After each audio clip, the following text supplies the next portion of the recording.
Hello all you new people, and this is my video review of the Samsung Galaxy S Fascinate SCH i500.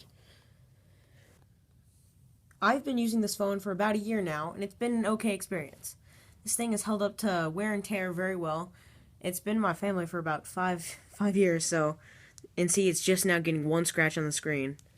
And there's also a minor crack on the back, but other than that, this device is in great shape.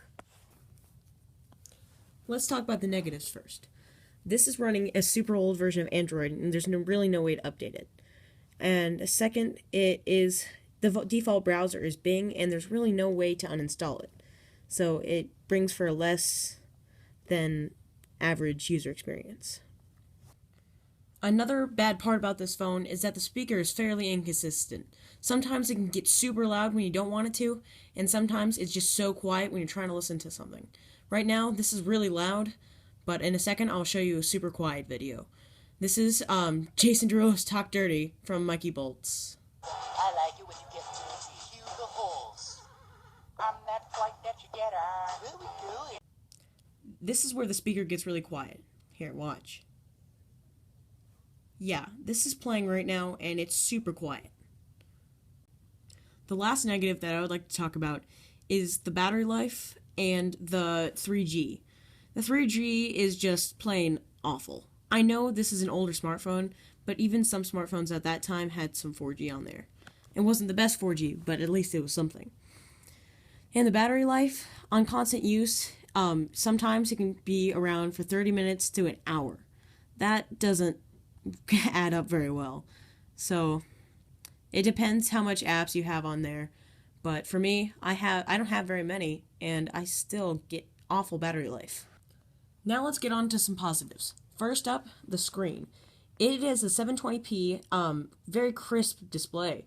It, even though it's older, it still looks fairly good. In low light conditions, the screen shines pretty bright, and it works outside really well. The color reproduction is fantastic, and all pictures on it look very crisp and real. The next positive is that you can remove the back cover and replace your battery and also have expandable storage. It goes up to 64 gigs. I love this because sometimes if I need to add more videos or something, if I'm going on a road trip, I plop in an SD card and it works like a charm. If also my battery dies, I just have a second one on charged already, which helps with the battery problem. I forgot to mention that this isn't the normal launcher for this phone. I'm running a custom Android Jelly Bean launcher on here, which is awesome because that way you can make it seem like it's updated and it increases the speed by a lot. Now let's talk specs. This is an Android 2.3 smartphone, and it has a 4.0 inch screen with 480 by 800 pixel per inch and 233 pixels per inch.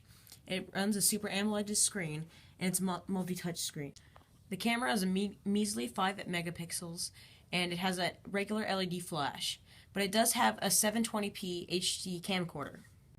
It is running a single-core processor, and only has 2 gigabytes of internal memory, with only 384 megabytes of RAM, which is not the best, but you can expand it with some micro SD storage, up to 32 gigabytes.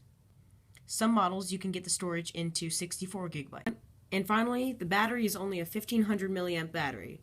Sad face, this sucks as a battery.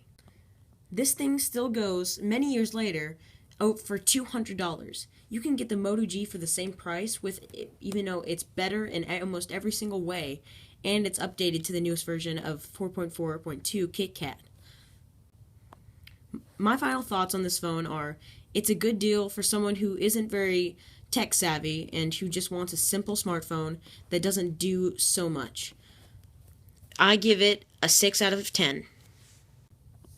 Okay guys, I hope you liked my review of the Samsung Fascinate, and like, subscribe, and I'll see you guys next time.